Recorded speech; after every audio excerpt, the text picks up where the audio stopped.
साथियों नमस्कार, मैं राजकुमार पाल आप सबके सामने उपस्थित हूँ जीपी ऐप श्रृंखला में दूसरा वीडियो लेकर। यह वीडियो हमें यह जानने में सहयोग करेगा कि हम किस प्रकार जीपी ऐप में डाटा अपलोड करें। तो पिछले वीडियो में हमने जाना था साथियों कि किस प्रकार हम अपने जीपी ऐप में स्वयं को रजिस्टर्ड करेंगे और अपने विद्यालय को लिंक करेंगे। अब हम जानेंगे कि किस प्रकार हम इसमें डाटा अपलोड करेंगे, अर्थात बेसलाइन सर्वे, मिडलाइन सर्वे या एंडलाइन सर्वे के रूप में हम किस प्रकार इसमें डाटा अपलोड करेंगे। तो सबसे पहले इसके लिए हमें साथियों जाना होगा माई स्कूल पर। आपको कर्सर में हमारे दिखाई दे रहा होगा माई स्कूल, हमें यहाँ पर जाना होगा, हमें यहाँ क्लिक करना होगा। इस प्रकार का डिस्प्ले आपके सामने आएगा। हमें इसमें कहीं पर भी किसी भी स्थान पर क्लिक करना होगा। ध्यान रखिए, यहाँ पर अभी हमारे पास ऊपर में आपको देखेंगे ये सिंक करने का जो विकल्प दे रहा है, इसमें एक क्रॉस का निशान लगा हुआ है, अर्थात अभी हमारे पास डाटा कुछ भी नहीं है जो हम सिंक करें। यदि यहाँ पर से ये क्रॉस का निशान हट जाता है तो इसका मतलब ये है कि हमारे पास डाटा सिंक करने के लिए है। तो अभी हमें यहाँ पर गाँव की कहानी का जो विकल्प दिख रहा है, इस पर जा कर के 3 to 5 सरल प्रोग्राम को चयन करना होगा।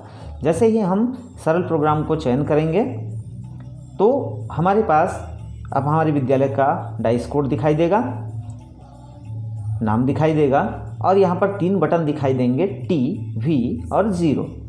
तो ये T का मतलब है टेस्टिंग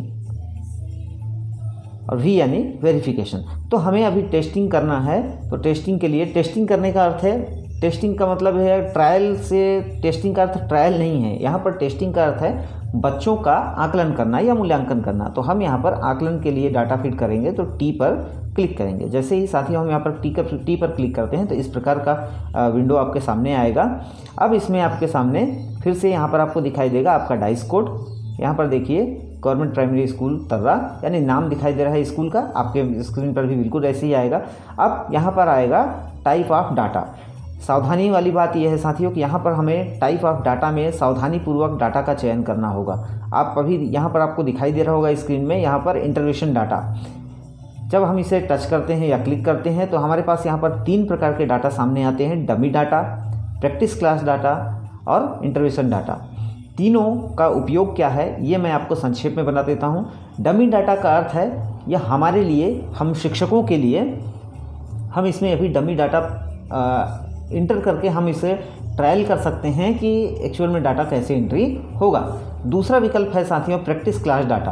प्रैक्टिस क्लास डाटा भी प्रैक्टिस के लिए ही था, लेकिन यह शिक्षकों के लिए नहीं है। शिक्षक इसमें प्रैक्टिस नहीं करेंगे।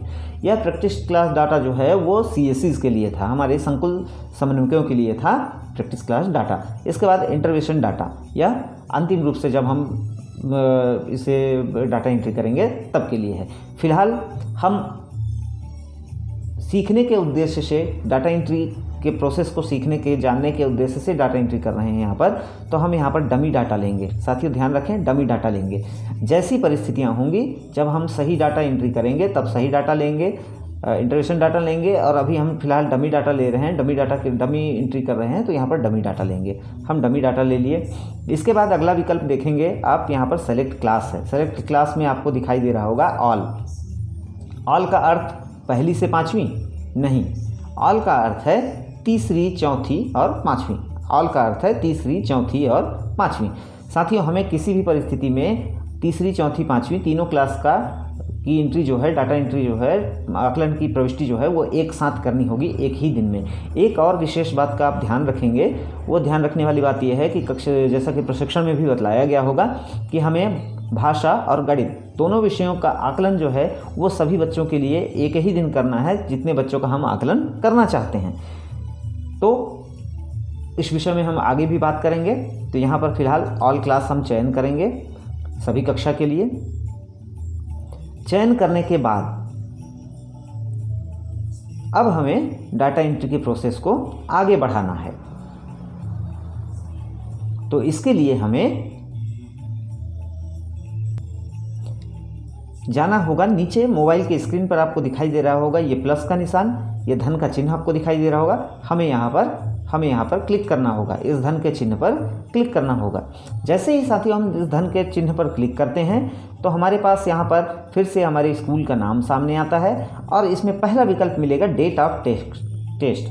डेट ऑफ टेस्ट यानी आकलन की तिथि, जिस तिथि को हम बच्चों का आकलन कर रहे हैं। तो यह डमी डाटा के रूप में हम आज का ही इसमें चयन कर लेते हैं, आज का तारीख ही चयन कर लेते हैं हम।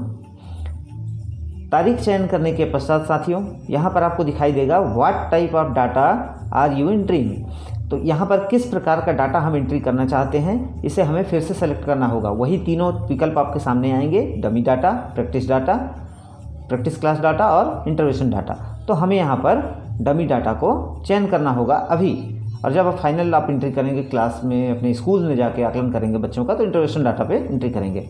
अब इसके बाद टेस्टिंग साइकिल, हम किस चक्र के लिए टेस्टिंग कर रहे हैं, base line, BL base line, ML mid line, EL and line. तो हम यहाँ पर बेस लाइन के लिए एंट्री का टेस्टिंग कर रहे हैं। तो बेस लाइन के लिए हम यहाँ पर बेस लाइन का चयन करेंगे। बेस लाइन का चयन जैसे ही कर लिए साथियों, तो अब आपको यहाँ पर दिखाई देगा how many teachers were trained for the program in this school. तो कितने शिक्षक आपके यहाँ इस प्रोग्राम के लिए ट्रेंड हुए, तो आपको उसे यहाँ पर दिखाना होगा। 1 2 3 4 जो भी आपके स्कूल में ट्रेनिंग लिए होंगे उनको दिखाना होगा। अब इसके बाद साथियों एक चीज़ और आता है, वो आता है आपके स्कूल में की दर्ज संख्या। तो जैसा कि आपको ट्रेनिंग में बताया भी गया होगा कि आपके स्कूल में जो दर्ज संख्या है, जो बच्चे दर्ज हैं, जितने भी बच्चे इनरोल्ड हैं कक्षा तीसरी, चौथी और 5वीं में, उनका विवरण आपको यहाँ पर दर्ज करना होगा। यहाँ पर हम इस सेक्शन में अपने विद्यालय के कक्षा तीसरी, चौथी और 5वीं के बच्चों की दर्ज संख्या एंट्री करनी होगी। तो सबसे पहले आप यहाँ पे देखेंगे क्लास 3 है, फिर क्लास 4 है, फिर क्लास 5 है। तो क्लास 3 में जैसे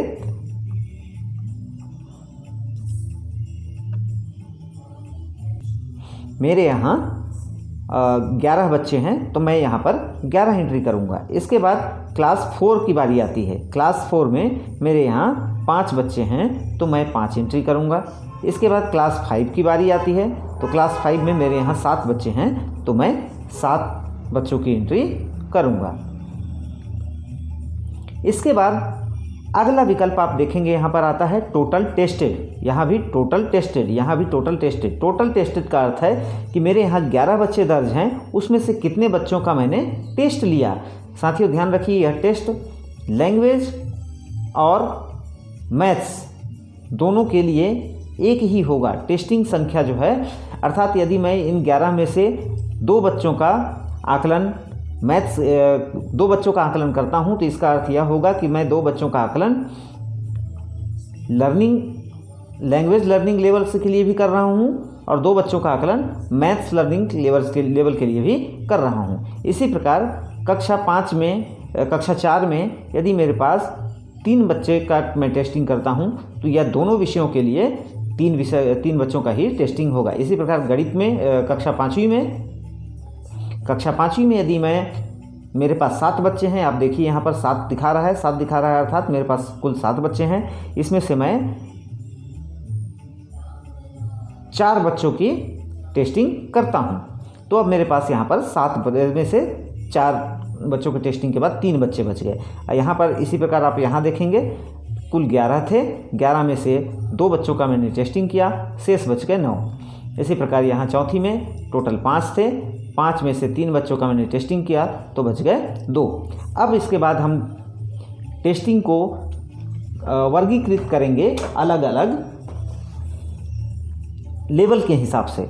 लैंग्वेज लर्निंग लेवल, बच्चों का लेवल क्या है, तो ध्यान रखिए ये जो 2 बच्चे जिनका हमने टेस्ट किया है, यहाँ पर इन सारे घरों में 1 2 3 4 5 इन 5 घरों में जो बच्चों की संख्या आएगी वो संख्या इस 2 संख्या से 2 से मैच करनी चाहिए। अर्थात ये टोटल है, इनको हमें यहाँ पर इन 5 घरों में बांटना होगा।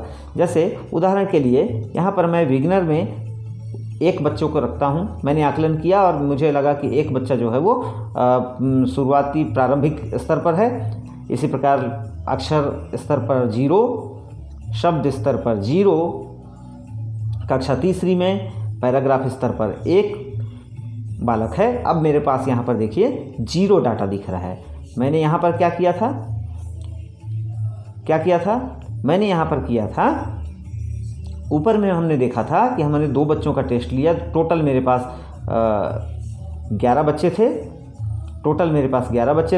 11 बच्चों में से 2 का मैंने टेस्ट लिया और उन 2 को मैंने बिगिनर, लेटर, वर्ड और पैराग्राफ में बांट दिया। बिगिनर में 1, लेटर में 0, वर्ड में 0 और पैराग्राफ में 1।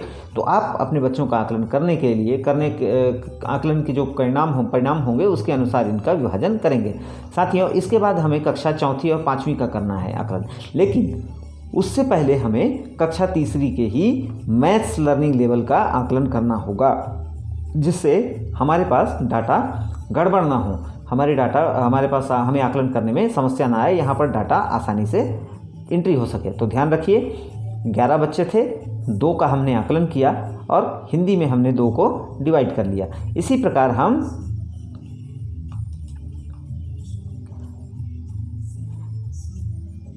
हम मैथ्स में भी आकलन करेंगे। यहाँ एक चीज़ आपको देखना होगा कि मैंने स्टोरी में अभी डाटा फीड नहीं किया है। तो स्टोरी इस विकल्प में मैंने 0 या 1 कोई भी डाटा फीड नहीं किया है। तो इसका परिणाम ये होगा कि जब हम इसे सिंक करने लगेंगे तो यह सिंक नहीं करेगा या हमारा डाटा कहीं पर बताएगा कि डाटा फुलफिल हमने नहीं किया है। तो हम अभी इसे छोड़ कर रखते हैं। आप इस बात को ध्यान में रखिएगा कि ऐसा करने से क्या होता है। अब हम आते हैं मैथ्स में भी हमें 2 बच्चों का आकलन, हमने कक्षा तीसरी में 2 बच्चों का आकलन किया था। जैसा कि ट्रेनिंग में बताया गया होगा कि एक ही दिन में सभी बच्चों का आकलन करना है, जितने भी बच्चों का आकलन हम करना चाहते हैं या जो उपस्थित हैं। अब हम मैथ्स में आएंगे, 2 बच्चों का ही डाटा हम यहाँ पर भरेंगे। यहाँ 0 बिगनर में आ गया। इसके बाद 0 से 9 तक की संख्या में 0, 10 से 99 जानने वाले तक की संख्या जो है वो 0 1 कर देते हैं। सब्सट्रैक्शन में 0 1 कर देते हैं और डिवीज़न में मुझे लगता है कि कोई भी बच्चा जो है वो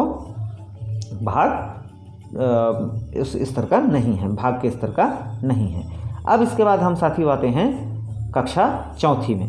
कक्षा चौथी में आप देखिए यहाँ पर टोटल 5 बच्चे दर्ज हैं, उसमें से 3 का हमने टेस्ट लिया है और हिंदी में इन्हीं तीनों को डिवाइड करना है। तो अभी यहाँ पर आपको दिखाई दे रहा होगा, जैसा कि मैंने पहले चर्चा किया था, अभी यहाँ पर आपको 3 दिखाई दे रहा होगा। 3 का अर्थ है कि हमारे पास कुल ऐसे 3 बच्चे हैं जिनका हमने आकलन किया है। तो बिगिनर में हम कितने बच्चों को रखना चाहते हैं, आकलन के अनुसार उसे दर्ज करेंगे। लेटर में भी हमने यहाँ पर बिगिनर में 0 किया, तो अभी भी हमारे पास 3 ही बच्चे यहाँ पर विभाजित करने को बचे हैं। अब यहाँ पर हम लेटर में भी 0 कर देते हैं। इसके बाद पहुँचते हैं वर्ड में, तो देखेंगे अभी भी हमारे पास 3 दिखाई दे रहा है आपको, तो इसे भी हम 0 कर देते हैं। पैराग्राफ में हम जाते हैं, तो यहाँ पर यदि हम 1 बच्चे को रखते हैं, आकलन के अनुसार हमने पाया कि 1 बच्चा जो है कक्षा चौथी में हिंदी में पैराग्राफ लेवल का है, तो यह भी अब आपको यहाँ पर 1 दर्ज करने के बाद आपको यहाँ पर 2 दिखाई दे रहा है। इसका अर्थ यह है कि हमने 3 बच्चों का आकलन किया था, उसमें से 1 बच्चे को हम वर्गीकृत कर चुके हैं, उसको घर प्रदान कर चुके हैं। अब हमारे पास 2 बच्चे बचे हैं और यहाँ पर हमारे पास घर बचा है 1, अर्थात हमारा जो स्टोरी लेवल का के बच्चे हैं उनकी संख्या होगी 2। अब यहाँ पर आप देखेंगे 0, अब यहाँ पर आपको 0 दिखाई दे रहा है। यदि हम इसे 1 कर दें तो आपको यहाँ 1 दिखाई देगा, अर्थात 1 बच्चा अभी हमारे पास बच गया है। लेकिन हमारे पास 2 बच्चे स्टोरी लेवल के हैं, तो हम उसे यहाँ भरेंगे।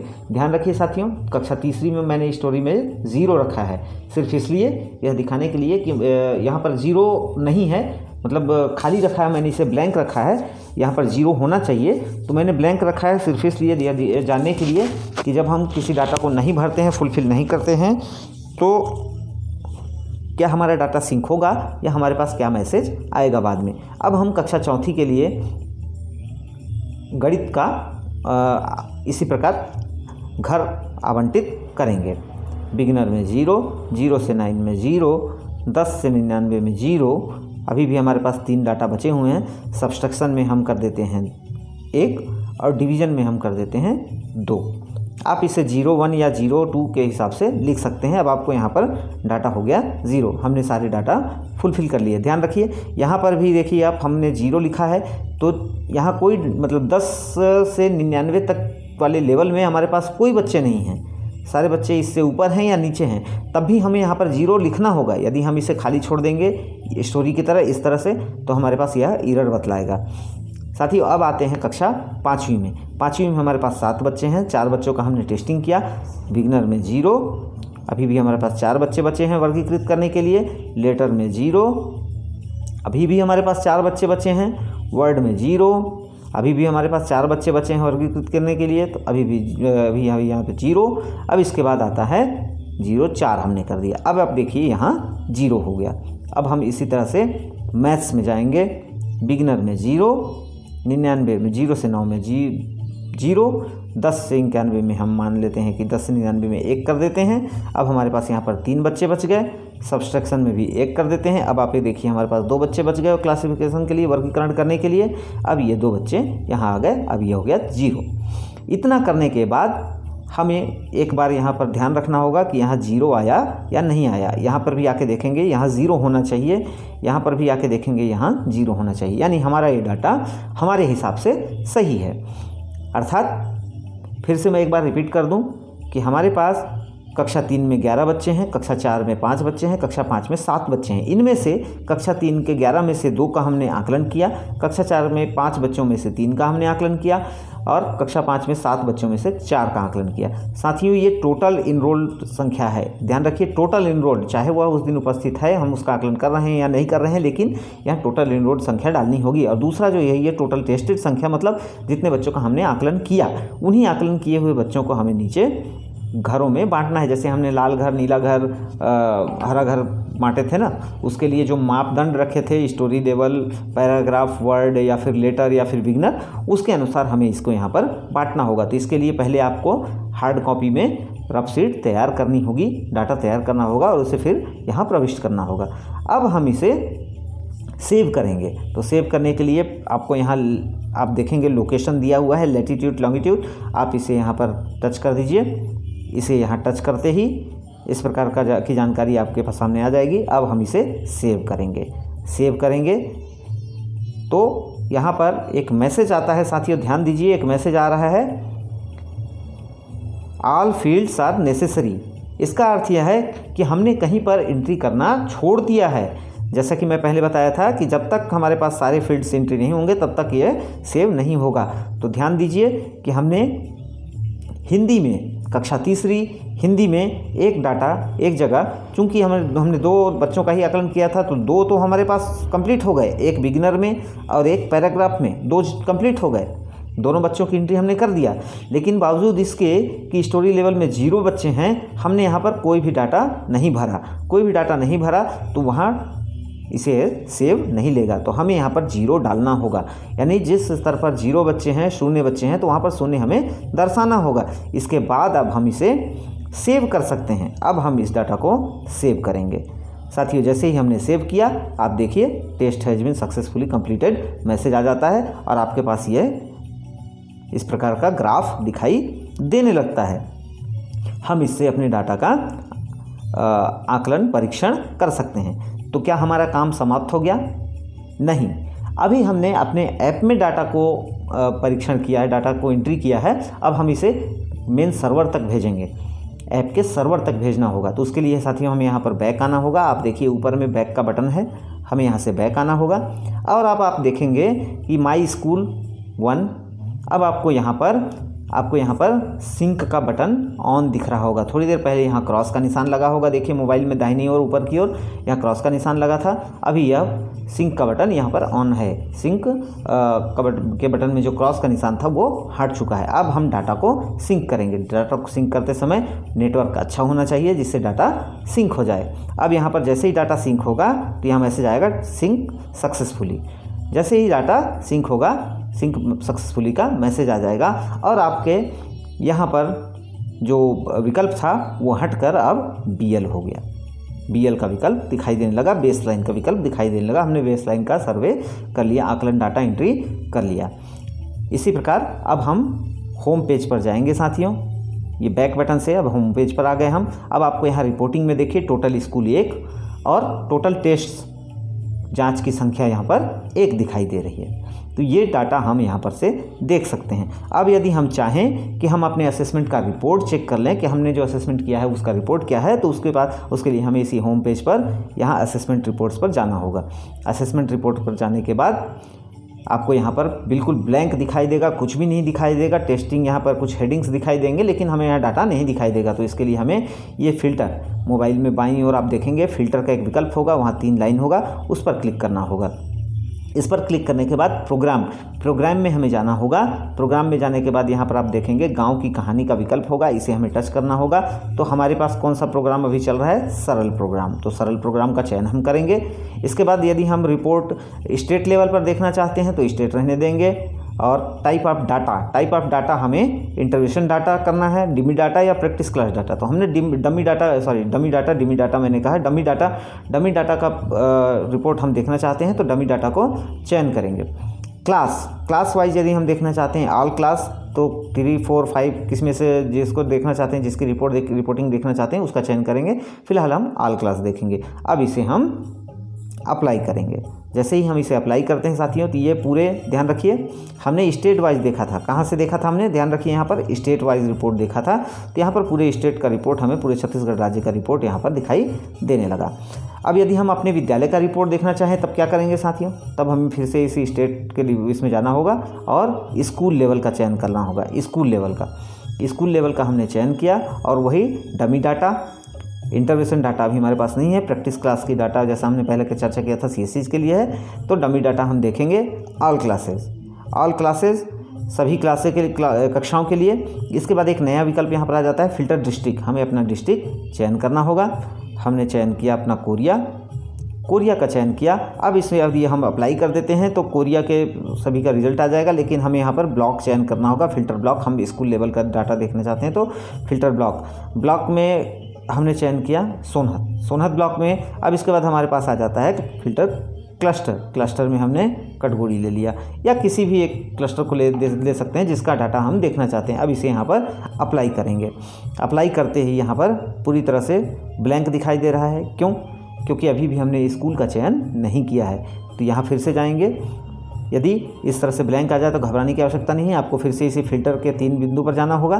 3 बिंदु पर चले गए तो ध्यान रखिए साथियों, हमने क्लस्टर तक सेलेक्ट किया है। फिल्टर स्कूल का चयन हमने करना छोड़ दिया था। अब हम स्कूल का चयन करेंगे। तो मैं यहाँ से अपने स्कूल का चयन कर लेता हूँ। अब इसे अप्लाई करेंगे। जैसे ही हम इसे अप्लाई करते हैं हमारे सामने ये रिपोर्ट खुल करके आ जाती है। तो इस प्रकार हम अपने विद्यालय का रिपोर्ट देख सकते हैं। बैक जाने के लिए साथियों यहाँ मोबाइल पर बाईं ओर बैक बटन है, हम इससे बैक आ सकते हैं। तो इस प्रकार हम इसमें डाटा एंट्री करेंगे और डाटा एंट्री करने के बाद हम इसमें से रिपोर्ट वगैरह देख सकते हैं। ध्यान रखिए हमें अभी प्रैक्टिस के लिए डमी डाटा एंट्री करना है और प्रैक्टिस क्लास डाटा जो था वो CSCs के लिए था और फाइनल जो एंट्री करेंगे हम वो इसमें विकल्प दिया हुआ है। तो उम्मीद है आपको यह वीडियो पसंद आएगा। इससे आपको काफ़ी सहूलियत होगी डाटा प्रविष्टि की जानकारी लेने में। आगे की वीडियो में हम जानेंगे किस प्रकार हम त्रुटिपूर्ण डाटा को डिलीट करें। तो प्रतीक्षा कीजिए और एक विनम्र अनुरोध कि यदि अभी तक आपने हमारे चैनल को सब्सक्राइब ना किया हो तो इसे सब्सक्राइब करें और वीडियो को लाइक शेयर करना ना भूलें। धन्यवाद। जय हिंद, जय भारत, जय छत्तीसगढ़।